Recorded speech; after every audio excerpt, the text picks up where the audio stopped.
تو جب شاعر غزل کے کسی شعر کے 2 مصروں میں اپنی بات مکمل کرنے سے قاصر رہتا ہے تو وہ اسے 4 یا اس سے زیادہ مصروں میں پھیلا کر بیان کرتا ہے۔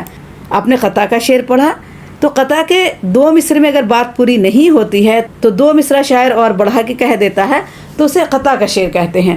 جب شاعر کیا ہے غزل کے کسی شعر کے 2 مصروں میں اپنی بات مکمل نہیں کرتا ہے، مکمل کرنے سے قاصر رہتا ہے تو وہ اسے 4 یا اس سے زیادہ مصروں میں پھیلا کر بیان کرتا ہے، ایسے اشعار کو قطع کہتے ہیں۔ ٹھیک ہے، سودا کے آخری 2 مصرے قطع بند ہیں، قطع میں کم سے کم 4 مصرے ضروری ہیں۔ قطع میں کیا ہے کم سے کم 4 مصرے ضروری ہیں، ان کی تعداد 4 سے زیادہ بھی ہو سکتی ہے۔ تو آپ سمجھ گئے کہ جب شاعر 2 مصروں میں اپنی بات مکمل نہیں کر سکتا ہے تو اسے پھیلا کر 4 یا 6 مصرے میں کہتا ہے تو اسے قطع کا شعر کہتے ہیں، اور قطع کے شعر میں کم سے کم 4 مصرے ضروری ہیں اور ان کی تعداد زیادہ بھی ہو سکتی ہے۔ اردو کے 1-2 مشہور قطع گو شاعر کے نام بتائیے۔ تو قطع گو شاعر کون ہے؟ اختر انصاری ہیں۔ تو اختر انصاری نے بہت سے 2 قطعات لکھے ہیں، غالب کا ایک قطع ہے۔ ٹھیک ہے، غالب کا قطع میں آپ کو پڑھ کر سنا دیتی ہوں۔ اے تازہ واردان ہوائے نشاط دل، یہ غالب کا ہے، اے تازہ واردان ہوائے نشاط دل، اور دوسرا میر کا قطع ہے، کیا بود و باش پوچھو ہو پورب کے ساکنوں۔ تو یہ دونوں قطع تھا۔ ٹھیک ہے، آپ اس کا پورا شعر پڑھ سکتے ہیں۔ تو بچوں آج کے لیے اتنا ہی کافی ہے، انشاءاللہ اگلی ویڈیو میں پھر ملاقات کروں گی۔ آپ سے ایک بار پھر گزارش ہے کہ آپ نے میرے چینل کو ابھی تک سبسکرائب نہیں کیا ہے تو پلیز سبسکرائب کریں، لائک کریں اور اپنے دوستوں کو یہ ویڈیو زیادہ سے زیادہ شیئر کریں۔ اللہ حافظ۔